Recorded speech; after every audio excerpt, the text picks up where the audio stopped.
좋아요, 구독! 네, 이번에는 내일장을 준비하는 내일런 시간 가져보도록 하겠습니다. 자, 오늘의 내일런은 거인리서치의 곽영훈 대표님과 전화를 통해서 만나보도록 하겠습니다. 대표님, 안녕하세요. 네, 안녕하십니까. 네, 앞서서 저희가 오늘 시장의 상승, 하락 업종들 분석을 해봤다면 이제는 슬슬 내일장 전략을 짜봐야 될 텐데요. 자, 우선 내일 시장 문 열리자마자 저희가 공략해보면 좋을 업종 화면을 통해서 확인해 보겠습니다.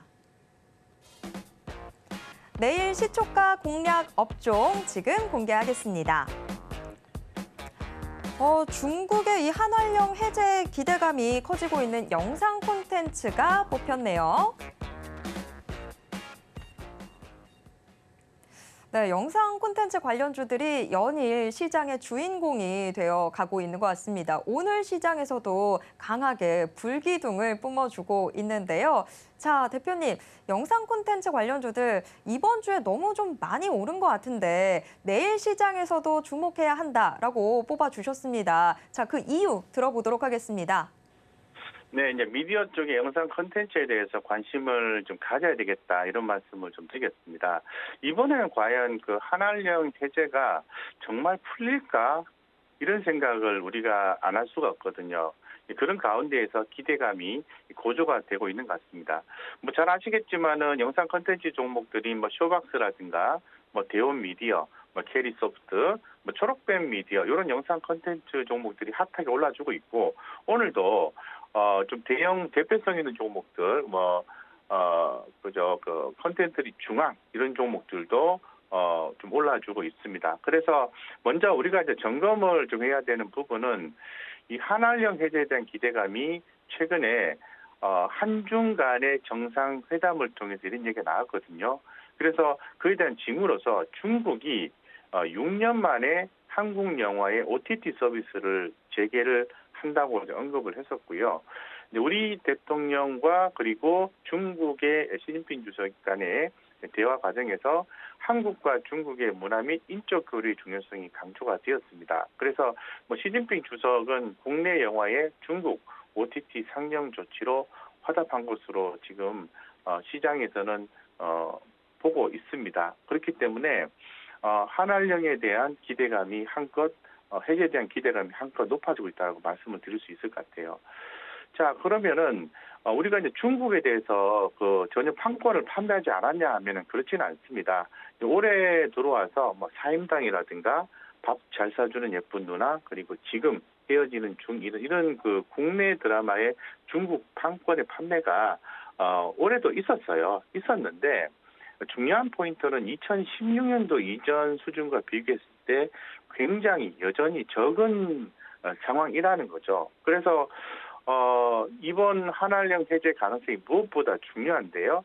이 해제에 대한 가능성이 한껏 더 높아지는 이유는 이 정부에서 우리 현 정부에서 공식 석상에서 한중 정상회담 성과로 언급이 됐다는 점과 이 시진핑 주석 언급 내용을 고려한다면 높다고 판단을 하고 있습니다. 그래서 지금 아까도 좀 말씀드렸습니다만 이제 시진핑 주석은 인적 문화 교류 중단이 양국에 이제 부정적인 영향을 미쳤다라고 인정을 했고요. 그래서 중국은 이제 한중 문화 인적 교류에 대한 적극적인 태도를 견지하고 한국 측과 다양한 문화 인적 행사를 개최하기를 기대한다고 언급했다는 점. 이 부분이 지금 상당히 좀 주목이 되는 거거든요. 그래서 양 정상이 이런 얘기를 했다는 거, 그리고 현 정부에서 공식적으로 이런 부분을 언급했다는 측면으로 봤을 때는 이 한활령 해제에 대한 기대감이 올라가는 것은 당연한 것이 아닌가 이런 생각 가지고 있습니다.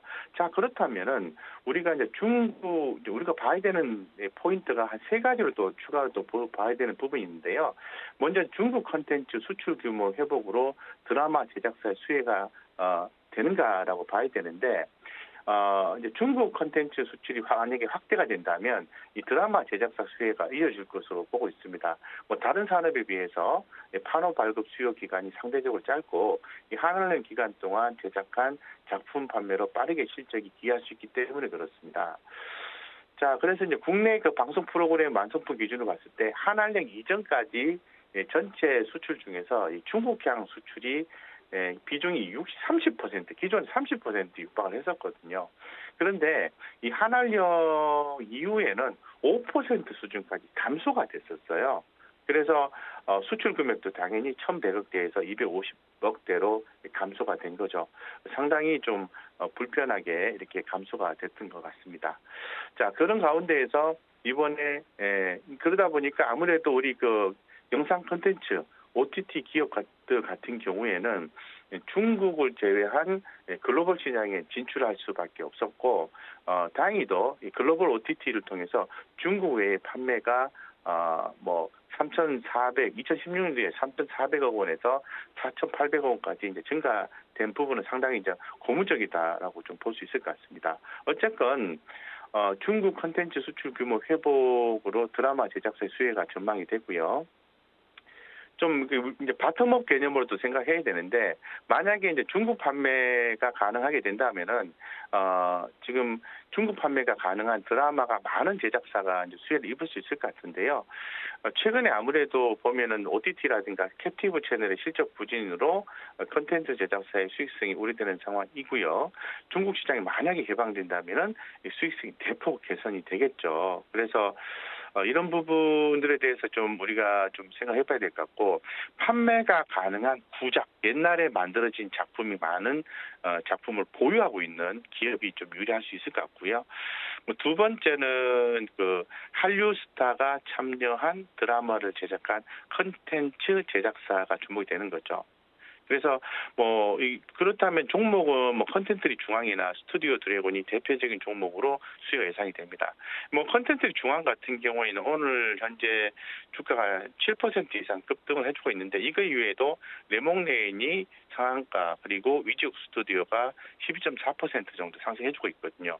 그 이유는 최근에 그 방영이 된 재벌집 막내 아들이라는 송중기 씨 나오는 드라마가 주목을 받기 때문에 그렇습니다. 이런 것처럼 이 한류 스타가 참여한 드라마가 앞으로 주목을 많이 받을 수 있다라는 부분인 거죠. 그래서 판매가 가능한 구작이 많고 한류 스타가 참여한 드라마에 주목하자고 말씀드리고, 자, 우리가 그러면 한알령 해제에만 기대를 해야 될 것이냐 하면은 그렇지는 않다라고 말씀드리겠습니다. 물론 이 중국 쪽의 매출이 빠진 부분에 대해서는 굉장히 좀 아쉬운 감이 있습니다만은, 중국이라는 요소를 감안하지 않는다 하더라도 지금 그 컨텐츠 제작사들은요, 넷플릭스라든가 애플 TV 플러스라든가 아마존 프라임 및 국내 OTT 더불어서 디즈니 플러스까지 다양한 플랫폼의 컨텐츠 공급을 확대하고 있습니다. 그래서 이런 부분들을 고려했을 때는 중국의 이제 한알령 해제 부분은 긍정적인 신호탄으로 주목이 될 수는 있는데요.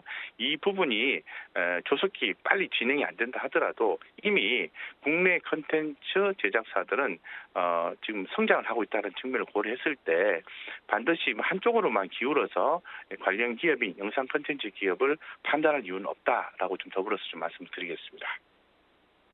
네, 영상 콘텐츠 관련주들 지금 주가를 크게 끌어올리고 있는 건 중국의 한알령 해제 기대감이긴 한데, 그런데 꼭 이것뿐만이 아니더라도 국내 영상 콘텐츠를 원하는 플랫폼들이 워낙에 또 많기 때문에 영상 콘텐츠 자체에 대한 긍정적인 시각 계속해서 좀 가져가야 된다라고 정리를 해볼 수 있겠습니다. 자, 그렇다면 우리가 주목해야 하는 종목은 어떤 종목일지 궁금한데요. 자, 화면을 통해서 확인해 보겠습니다.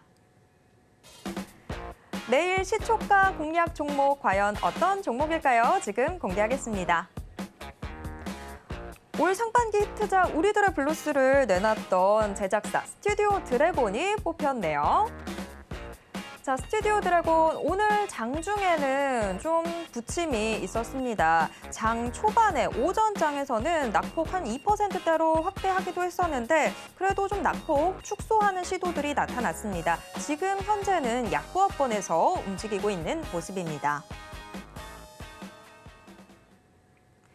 네, 내일 시초가 공략 종목으로 스튜디오 드래곤 뽑아주셨습니다. 자, 스튜디오 드래곤. 그러면 앞서 언급해 주셨던 그런 요소들을 모두 갖고 있는 제작사다. 저희가 그렇게 받아들여도 되겠습니까? 네, 그렇습니다. 스튜디오 드래곤이라든가 컨텐츠 중앙이 가장 수혜를 입을 것으로 현재 시장에서는 이제 보고 있는 상황이에요. 그래서 스튜디오 드래곤 같은 경우에는 하나의 어떤 영상 콘텐츠 관련 기업을 투자하는데 기준이 될 수도 있을 것 같고, 뭐 직접 투자함에도 손색이 없는 기업으로 판단합니다. 내용적인 측면과 수급적인 요소, 차트적인 부분을 나누어서 좀 설명을 드리면, 먼저 내용적인 측면에서는 실적이 좋아야 되겠죠. 3분기 실적이 호실적을 기록을 했습니다. 이 3분기 실적이 호실적을 기록한 것은 OTT 플랫폼 증가에 따른 컨텐츠 수요 증대 이런 부분이 있었는데요. 조금 더 내용을 좀 들여다보면은 기존에 이제 중국 쪽에 한알령에 의해서 중국 쪽의 매출은 상당히 감소했다고 말씀을 좀 드렸습니다. 그리고 작년 대비해서 이제 국내 매출도 한 25% 정도 감소가 됐어요. 그런데 상당히 놀라운 것은 이 해외 쪽의 판매가 무려 195%나 증가했다라는 거죠. 이런 부분이 상당히 눈에 띄고요.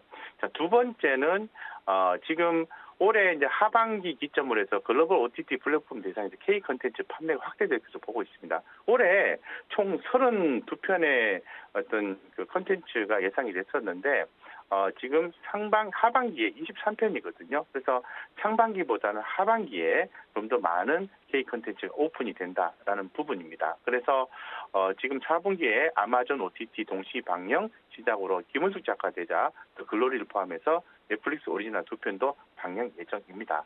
그리고 그래서 이런 측면들 컨텐츠가 하반기부터 본격적으로 나오게 되는 거고 실적도 개선이 되는 거고 기존의 국내 실적이 좀 안 좋아졌고 중국 쪽에 실적이 감소가 됐고 글로벌 실적이 감소가 증가를 한 상태에서 중국의 실적 모멘텀까지 만약에 이번에 들어가 줄 수만 있다면은 주가는 상승할 수 있는 거죠. 그래서 뭐 차트적 관점에서 보면은 지금 상승 추세를 유지하고 있고요. 최근에 이제 수급적인 관점에서 보면은 외국인과 기관들이 지금 총 시총 대비해서 최근 일주일간 외국인도 매수를 해주고 기관도 매수를 해주고 있다라고 말씀드리겠습니다. 그래서 차트와 수급적인 측면에서 상당히 괜찮고요. 뭐 쇼커버 가능성이 커지고 있는 상황이고 주가에는 탄력적인 움직임을 기대할 수 있는 상황으로 좀 말씀드리겠습니다. 그래서 지금 그 스튜디오 드래곤 같은 경우에는 넷플릭스와 계약 협상이 있어도 우위를 차지하고 있기 때문에 재계약 마무리 단계에서 세부 조항을 조율 중이라고 얘기를 하고 있고요. 추후에도 이에 따른 어떤 긍정적인 실적 성과가 나올 수 있을 거라고 보고 있습니다. 따라서 스튜디오 드래곤 주가가 바닥에서 올라오고 있으니까 관심권에 놓고 보시면 좋겠다라고 말씀을 좀 드리겠습니다. 목표가는 11만 원. 11만 원을 제가 제시를 해드리고요. 손절가는 7만 원 이렇게 제시를 해드리겠습니다. 좋아요, 구독!